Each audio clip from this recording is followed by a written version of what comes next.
Osho était assis dans son ashram près de Pune, lorsqu'un jeune moine bouddhiste vint lui rendre visite. Ce moine avait passé 15 longues années dans des monastères. Il avait mémorisé des milliers de sutras, il avait jeûné, médité et accompli toutes les pratiques que ses maîtres lui avaient ordonnées. Mais quelque chose ne tournait pas rond. Malgré toute cette discipline, malgré tous ces rituels, malgré toute cette dévotion, il se sentait vide.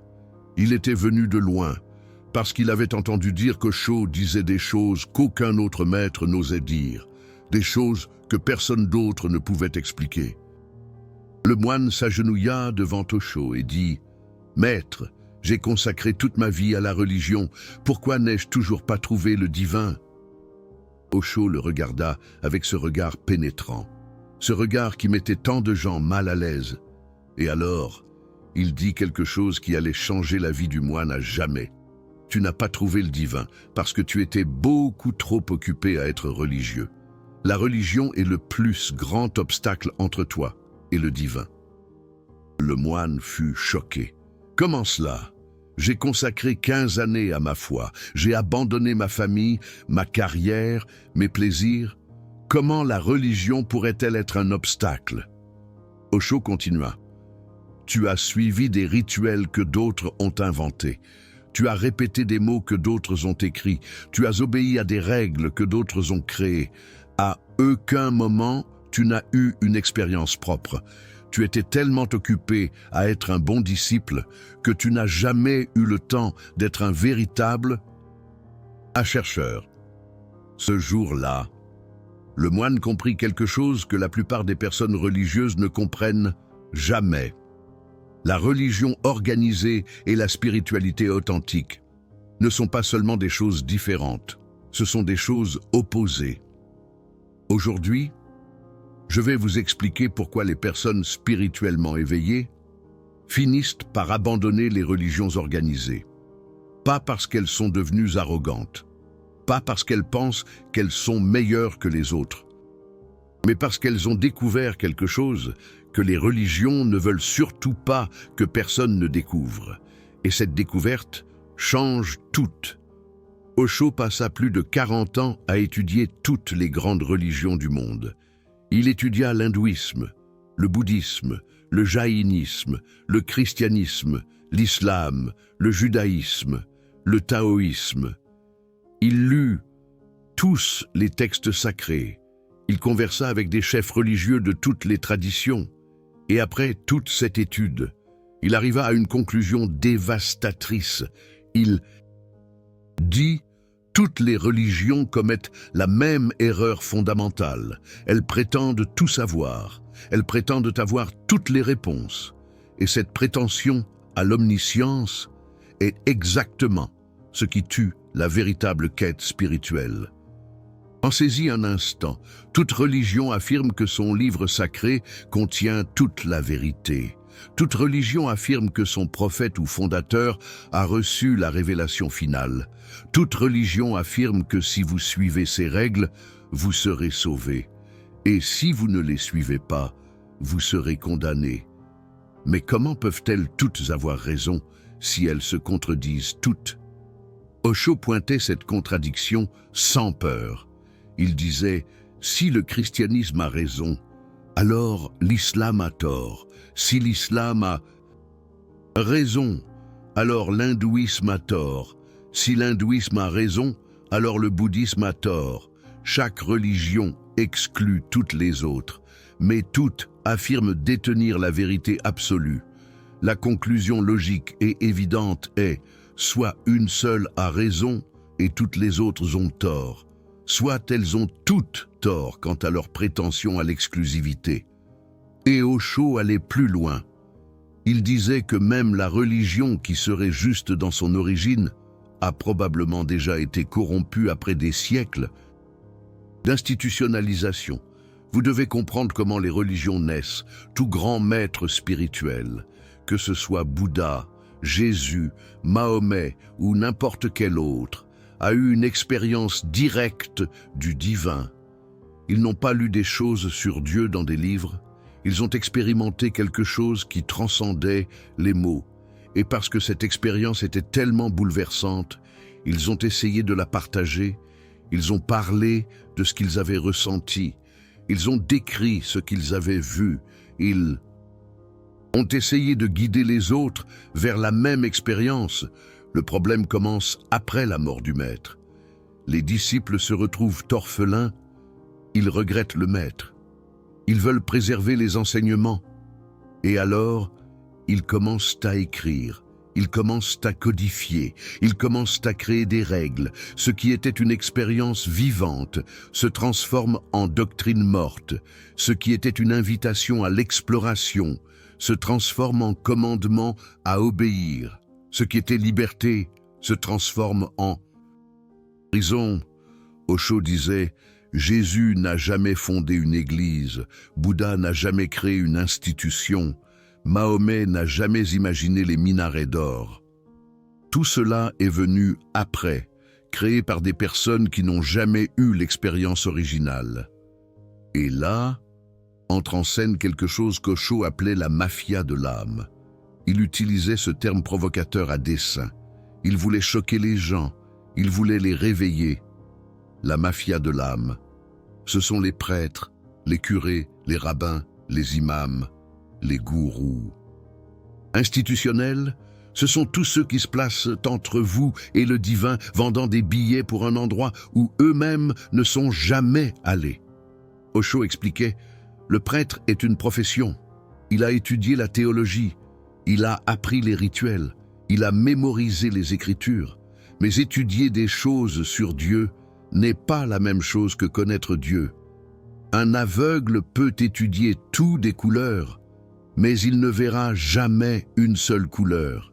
C'est la situation des chefs religieux. La plupart d'entre eux sont des aveugles menant d'autres aveugles. Et le pire, c'est qu'ils ont besoin de vous maintenir, dépendant d'eux. Si vous découvriez que vous pouvez vous connecter directement avec le divin, vous n'auriez plus besoin d'eux. Vous ne payeriez plus la dîme. Vous ne fréquenterez plus leurs églises. Vous n'obéirez plus à leurs règles. Alors, ils font quelque chose de très intelligent. Ils vous convainquent que vous êtes pécheur, que vous êtes impur, que vous n'êtes pas digne de vous approcher de Dieu seul. Vous avez besoin d'un intermédiaire. Vous avez besoin d'un traducteur. Vous avez besoin de quelqu'un qui parle à Dieu en votre nom. Osho appelait cela la plus grande escroquerie jamais appliquée à l'humanité. Il disait « L'être humain est né complet, né connecté, né divin, mais les prêtres vous ont convaincu que vous êtes né brisé, né séparé, né pécheur. Et maintenant, vous passez votre vie entière à essayer de réparer quelque chose qui n'a jamais été brisé. Et pourquoi les personnes spirituellement éveillées finissent-elles par rejeter ce système? Parce qu'elles perçoivent la farce. Quand vous commencez à méditer vraiment, quand vous commencez à regarder à l'intérieur de vous, vraiment, vous découvrez que vous n'avez pas besoin d'intermédiaire. Vous découvrez que la connexion avec le divin est directe, immédiate, disponible, maintenant. Et cette découverte est libératrice, mais elle est aussi menaçante pour le système. Osho racontait l'histoire d'un homme qui fréquentait l'église tous les dimanches. Il y allait, s'asseyait sur le banc, écoutait le sermon, chantait les hymnes, mettait de l'argent dans le panier. Un jour, il eut une expérience mystique pendant une méditation à la maison. Il vit une lumière, sentit une paix qu'il n'avait jamais ressentie auparavant, sut, avec une certitude absolue, que Dieu existait. Le dimanche suivant, il alla à l'église comme d'habitude, mais cette fois, quelque chose était différent. Il regarda autour de lui et vit des gens répétant des mots mécaniquement. Il vit le prêtre faire des gestes automatiques. Il vit un rituel vide de signification. Il essaya de revenir les dimanches suivants, mais à chaque fois c'était plus difficile. L'expérience qu'il avait vécue chez lui était si vivante, si réelle, si présente, et ce qui se passait à l'église semblait si mort, si lointain, si artificiel. Éventuellement, il arrêta d'y aller. Pas parce qu'il haïssait les autres fidèles, pas parce qu'il se croyait supérieur, mais parce que cela n'avait simplement plus de sens pour lui. Plus aucun sens. Osho disait que ce processus est naturel et inévitable.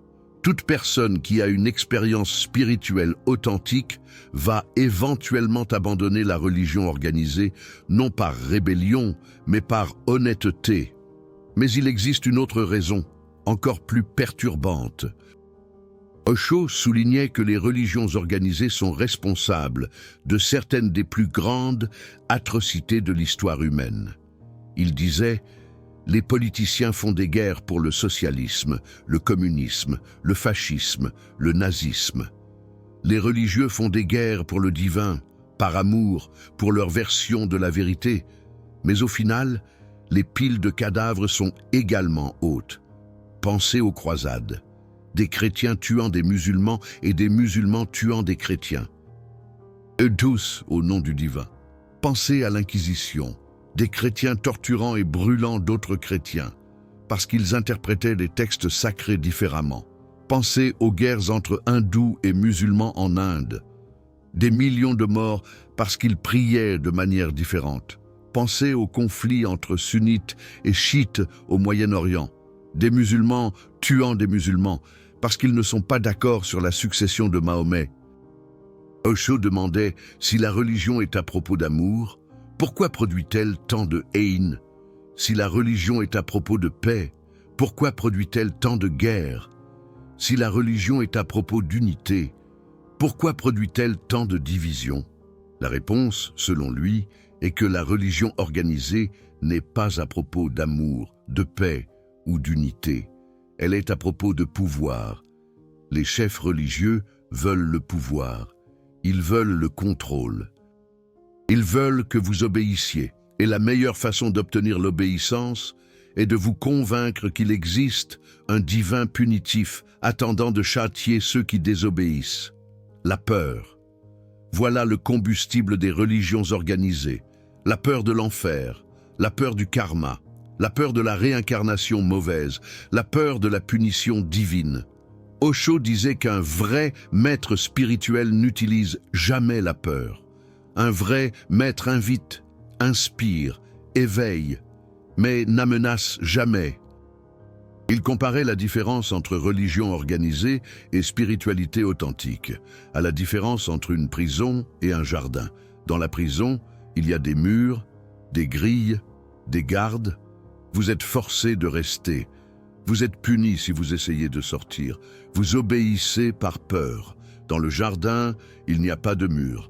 Vous pouvez aller et venir quand vous le voulez. Vous restez parce que vous le voulez, pas parce que vous êtes obligé. Vous restez parce que le jardin est beau, pas parce que vous avez peur de ce qui est à l'extérieur. La religion organisée est une prison déguisée en jardin, un trompe-l'œil. La spiritualité authentique est un jardin qui n'a pas besoin de murs. Maintenant, vous pouvez être en train de penser, mais Osho, et les bons aspects de la religion, et les communautés, et le soutien mutuel, et les institutions de charité. Osho reconnaissait qu'il existe des aspects positifs. Mais il demandait, avez-vous besoin d'une religion pour avoir une communauté? Avez-vous besoin d'une religion pour aider les autres? Avez-vous besoin d'une religion pour être une bonne personne? La réponse est non, absolument pas. Des personnes athées forment des communautés. Des personnes athées aident les autres. Des personnes athées sont éthiques et compatissantes. Les aspects positifs de la religion ne sont pas exclusifs à elle, mais les aspects négatifs. La division, le dogme, la guerre sainte, cela semble être exclusif aux religions organisées. Osho proposait quelque chose de radical. Il disait que l'humanité ne sera vraiment religieuse que lorsque toutes les religions organisées disparaîtront. Cela semble être un paradoxe, mais cela a du sens lorsque vous comprenez ce qu'il voulait dire. La religiosité, pour Osho, n'était pas suivre une religion. C'était un état de conscience, c'était une façon de vivre. C'était une connexion directe avec l'existence. Vous pouvez être religieux sans appartenir à aucune religion. D'ailleurs, pour Osho, il était beaucoup plus facile d'être véritablement religieux en dehors des religions qu'à l'intérieur de celles-ci. À l'intérieur des religions, vous êtes distrait par des rituels, des dogmes, des hiérarchies, des politiques internes. Vous dépensez toute votre énergie à être un bon membre de l'Église. Au lieu d'être un véritable chercheur spirituel, en dehors des religions, vous êtes libre d'explorer, libre de questionner, libre de découvrir par vous-même. Et cette liberté est ce que les religions organisées craignent le plus. Parce que si les gens découvrent qu'ils n'ont pas besoin d'intermédiaires, tout le système s'écroule, les églises se vident, les offrandes s'arrêtent, les chefs religieux perdent leur pouvoir, alors ils font tout pour vous maintenir dépendant. Ils vous disent qu'en dehors de l'église, il n'existe pas de salut. Ils vous disent que questionner est un péché. Ils vous disent que douter est un manque de foi. Osho appelait cela du terrorisme spirituel. Il disait « Les terroristes physiques menacent de tuer votre corps. Les terroristes spirituels menacent de brûler votre âme pour toujours. Quel est le plus cruel ?» C'est une question perturbante, mais c'est une question que nous devons poser. Combien de personnes vivent dans la terreur constante à cause de doctrines religieuses? Combien d'enfants sont traumatisés avec des histoires d'enfer? Combien d'adultes portent de la culpabilité pour des péchés imaginaires? Les religions organisées ont produit une quantité immense de souffrance psychologique. Et cette souffrance est souvent invisible. Elle n'apparaît pas dans les statistiques. Elle n'est pas comptée dans les nouvelles. Mais elle est réelle. Osho rencontrait des personnes ainsi tous les jours, des personnes qui avaient été détruites de l'intérieur par la religion, des personnes qui ne réussissaient plus à ressentir de plaisir parce que le plaisir était un péché, des personnes qui ne réussissaient plus à aimer librement parce que l'amour était contrôlé, des personnes qui ne réussissaient plus à penser par elles-mêmes parce que penser était une hérésie. Et la guérison pour ces personnes n'était pas plus de religion, c'était moins de religion, c'était aucune religion. Osho ne demandait pas aux gens de changer une religion pour une autre. Il demandait qu'ils abandonnent l'idée même de religion organisée, qu'ils se libèrent de tous les systèmes, qu'ils trouvent leur propre chemin. Il disait « Je ne suis pas ici pour vous donner des réponses. Je suis ici pour vous donner le courage de poser des questions. Je ne suis pas ici pour vous montrer le chemin.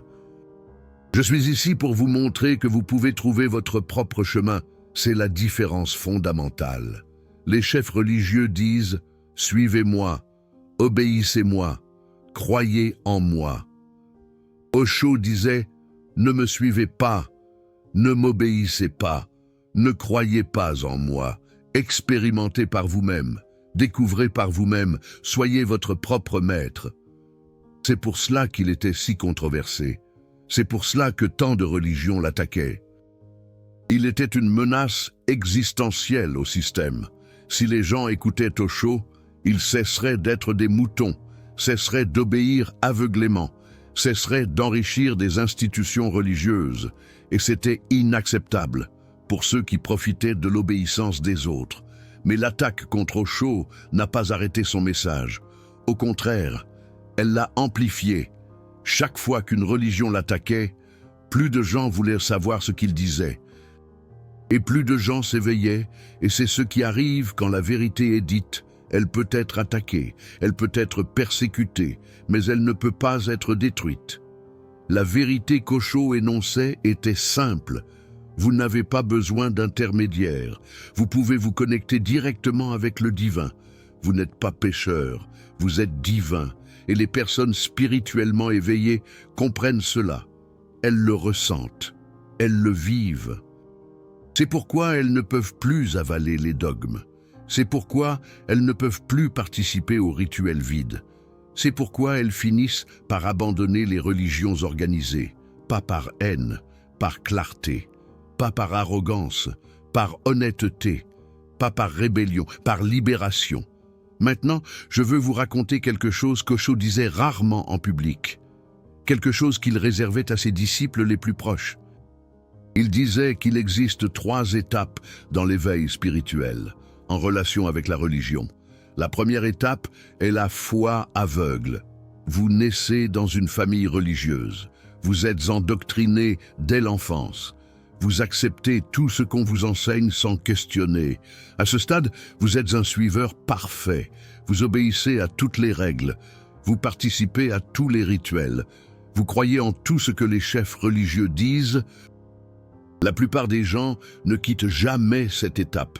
Ils naissent, vivent et meurent dans la foi aveugle. La deuxième étape est le doute. Quelque chose se produit qui vous fait questionner. Il peut s'agir d'une contradiction que vous percevez dans les Écritures. Il peut s'agir d'une hypocrisie que vous voyez chez les chefs religieux. Il peut s'agir d'une expérience personnelle qui contredit ce qu'on vous a enseigné.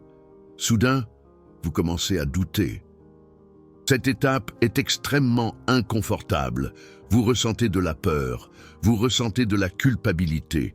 Vous avez l'impression de trahir tout ce que vous croyez. Beaucoup de gens restent coincés à ce stade pendant des années. Certains retournent à la foi aveugle parce que le doute est trop douloureux, mais certaines personnes passent à la troisième étape. La troisième étape est la transcendance. Vous réalisez que la religion organisée n'est pas la réponse. Mais vous réalisez aussi que l'athéisme matérialiste n'est pas la réponse. Il existe quelque chose au-delà des 2 options. Il existe une spiritualité qui ne dépend pas des institutions, des dogmes ou des rituels. À ce stade, vous ne haïssez plus la religion. Vous la transcendez simplement. Elle devient irrélevante. Comme un jouet d'enfant que vous aimiez quand vous étiez petit, mais qui maintenant n'a plus de sens pour vous. Les personnes spirituellement éveillées sont à la troisième étape. Elles ne se battent pas contre la religion. Elles ont simplement continué. Osho expliquait pourquoi la deuxième étape est si difficile à traverser. Il disait « Quand vous commencez à douter, tout le monde autour de vous essaie de vous ramener en arrière. Votre famille s'inquiète. Vos amis religieux sont horrifiés. Les chefs de votre communauté essaient de vous convaincre de revenir. Et ils utilisent toutes les armes qu'ils ont. Ils disent que vous êtes influencé par le diable, que vous perdez votre âme, que vous allez en enfer, que vous décevez le divin. Cela fonctionne pour la plupart des gens. La peur est si grande qu'ils abandonnent le questionnement, retournent au troupeau, font semblant de n'avoir jamais douté. Mais pour certaines personnes, la vérité est plus importante que le confort. Et ces personnes continuent de questionner, continuent de chercher, continuent de se diriger vers l'inconnu.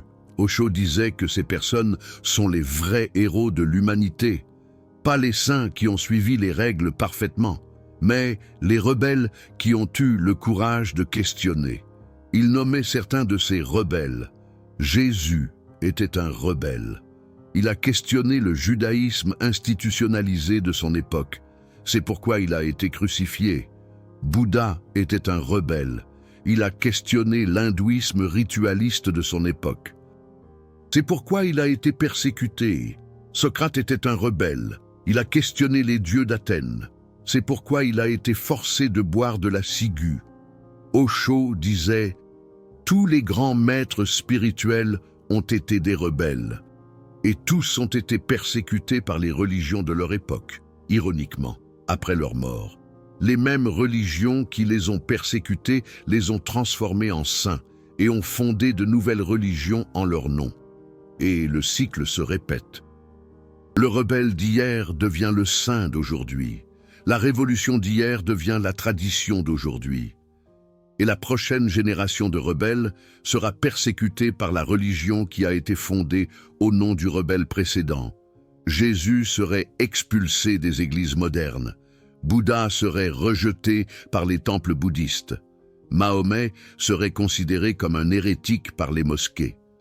Osho trouvait cela tragiquement comique.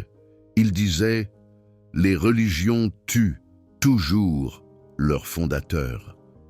et ensuite construisent des temples au-dessus de leurs tombes.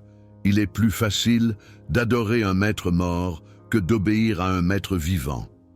Maintenant, je veux vous parler de quelque chose de pratique, quelque chose que vous pouvez faire si vous traversez la deuxième étape.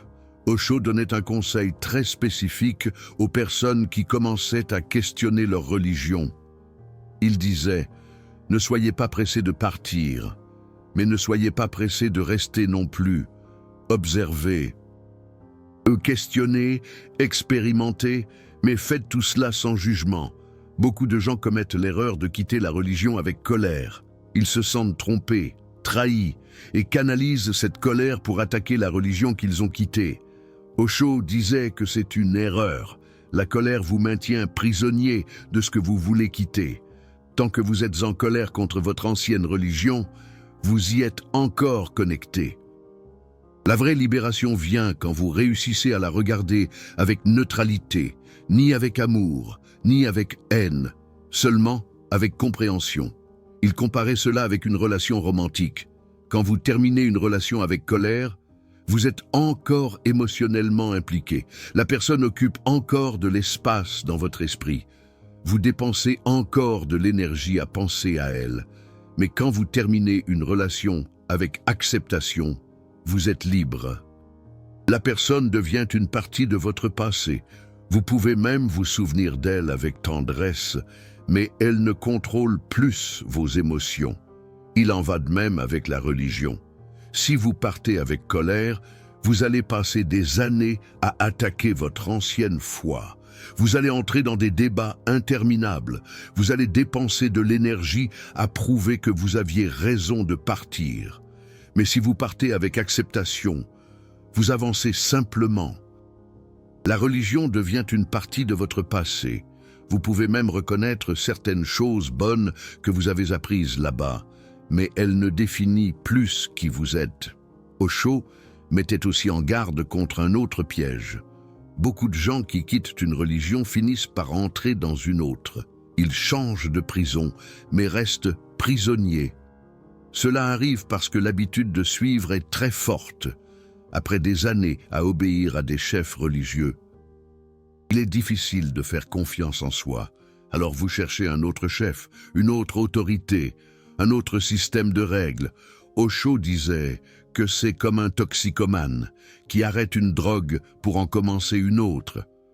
Le problème n'était pas la drogue spécifique, c'était la dépendance. De la même manière, le problème n'était pas la religion spécifique, c'était la dépendance au suivi aveugle. La vraie guérison, c'est d'apprendre à se faire confiance. Apprendre à être sa propre autorité, apprendre à vivre sans avoir besoin que quelqu'un te dise quoi faire. Et ça, c'est terrifiant. La plupart des gens préfèrent être commandés, préfèrent avoir des règles claires, préfèrent savoir exactement quoi faire dans chaque situation. La liberté est vertigineuse. Quand personne ne te dit quoi faire, tu dois découvrir par toi-même. Et ça demande beaucoup de travail.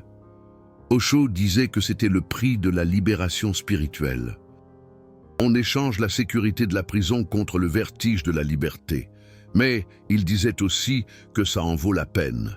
Parce qu'une vie vécue en liberté, même avec tous ses défis, est infiniment plus riche qu'une vie vécue dans l'obéissance. Maintenant, je veux aborder une question que beaucoup de gens se posent. Si Osho était contre les religions organisées, pourquoi a-t-il créé son propre mouvement? Pourquoi existait-il des lieux de retraite spirituelle? Pourquoi existait-il des sannyasins vêtus de rouge? N'était-ce pas une contradiction? Osho répondait directement à cette question. Il disait « Je n'ai pas créé une religion, j'ai créé un laboratoire. Les gens viennent ici, non pas pour suivre des règles, mais pour expérimenter, non pas pour croire en des dogmes, mais pour découvrir par eux-mêmes. Quand ils ont découvert ce qu'ils ont besoin de découvrir, ils doivent partir, rester ici pour toujours. » Ce serait créer une autre prison. Il comparait son mouvement à une université. Tu vas à l'université pour apprendre, mais le but est d'obtenir son diplôme et de partir. pas de rester là pour toujours. Un étudiant qui n'obtient jamais son diplôme est un échec. De la même manière, un disciple qui ne devient jamais maître est un échec. Le but d'Osho n'était pas de créer des disciples permanents, c'était de créer des maîtres. Il disait « Je veux que vous deveniez aussi éclairés que moi.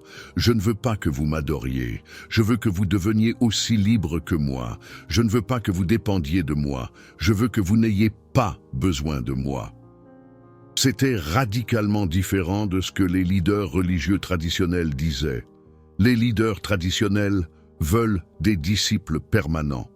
Ils veulent une obéissance éternelle. Ils veulent que vous ne les questionniez jamais. Osho voulait exactement l'opposé. Il voulait que vous le questionniez. Il voulait que vous finissiez par le transcender. Il voulait que vous deveniez libre, même de lui.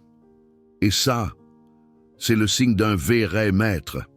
Un faux maître veut que vous ayez besoin de lui pour toujours. Un vrai maître veut que vous vous libériez, y compris de lui. Osho est mort en 1990. Il a laissé des millions de mots dans des livres, des audios et des vidéos. Mais il n'a jamais laissé une structure rigide. Il n'a jamais laissé de règles obligatoires. Il n'a jamais laissé une hiérarchie de pouvoir. Pourquoi ? Parce qu'il savait que toute structure finirait par se corrompre. Toute règle finirait par devenir une prison. Toute hiérarchie finirait par devenir une tyrannie. Il a préféré laisser ces mots libres pour qui voulait les entendre. Sans intermédiaire, sans interprètes officiels, sans gardien de la doctrine. Et c'est peut-être sa plus grande contribution. Il a montré qu'il est possible d'enseigner sans créer une religion. Il est possible de guider sans emprisonner. Il est possible d'aimer sans contrôler. Maintenant, laisse-moi te poser une question directement. Tu es à la première, à la deuxième ou à la troisième étape? Si tu es à la première étape, celle de la foi aveugle, je ne vais pas essayer de t'en sortir. Chaque personne a son propre temps. Chaque personne a son propre chemin. Peut-être as-tu besoin de passer plus de temps à la première étape avant d'être prêt à questionner. Si tu es à la deuxième étape, celle du doute, je veux que tu saches que tu n'es pas seul. Des millions de personnes sont passées par là avant toi. Des millions d'autres y passeront après toi. Le doute n'est pas une faiblesse. C'est le début de la force. Si tu es à la troisième étape, celle de la transcendance, je te salue. Tu as trouvé ta liberté. Maintenant, utilise-la bien, non pas pour attaquer ceux qui sont encore prisonniers, mais pour inspirer ceux qui sont prêts à se libérer. Osho disait que le monde traverse une grande transformation. Les religions organisées perdent du pouvoir. De plus en plus de personnes abandonnent les églises, les temples et les mosquées, pas nécessairement pour devenir athées, mais pour chercher leur propre spiritualité. Ils voyaient cela comme une évolution naturelle de la conscience humaine. Ils disaient « Il fut un temps où l'humanité avait besoin de religions organisées. C'était une phase infantile. Les enfants ont besoin de règles rigides, parce qu'ils n'ont pas encore développé leur propre discernement. Mais l'humanité mûrit, nous sortons de l'enfance spirituelle, et dans la maturité, nous n'avons plus besoin qu'on nous dise quoi faire. Nous savons par nous-mêmes. » Cette vision optimiste peut paraître naïve face au fondamentalisme qui existe encore dans le monde. Mais Osho pensait que ces fondamentalismes étaient les derniers soubresauts d'un système moribond.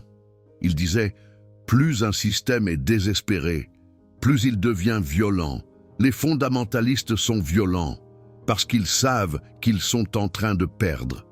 S'ils étaient confiants en leur force, ils n'auraient pas besoin d'utiliser la violence. » C'est vrai, historiquement. Les religions les plus violentes sont généralement celles qui sont en train de perdre des adeptes. Elles utilisent la violence pour essayer de maintenir le contrôle qu'elles n'ont plus naturellement.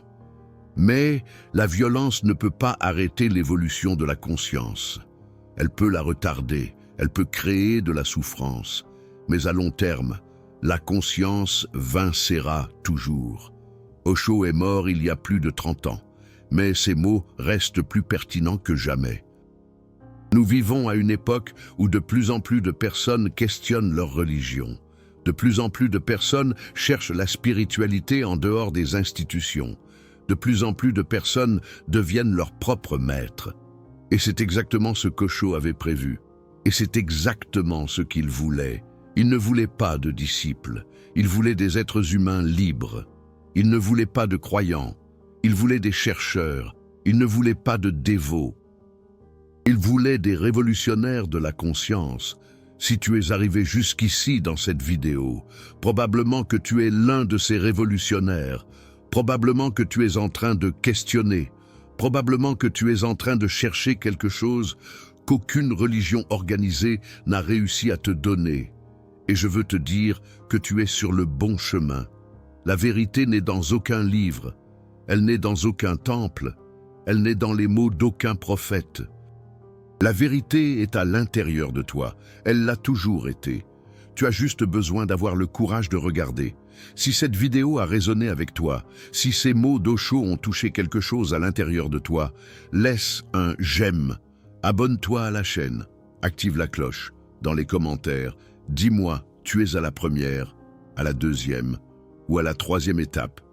As-tu déjà remis en question ta religion? T'es-tu déjà libéré? Tes histoires sont importantes.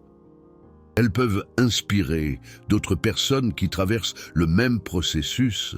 Osho disait que le partage est la forme la plus élevée de don. Quand vous partagez votre parcours, vous illuminez le chemin pour les autres. Alors, partagez, commentez, connectez-vous et souvenez-vous, vous n'avez pas besoin d'intermédiaire. La connexion avec le divin est directe. Elle est disponible maintenant. Elle est en vous. Elle l'a toujours été. Vous l'aviez juste oublié. À la prochaine vidéo et que la lumière soit avec vous. N'oubliez jamais que vous êtes le chemin, la vérité et la vie.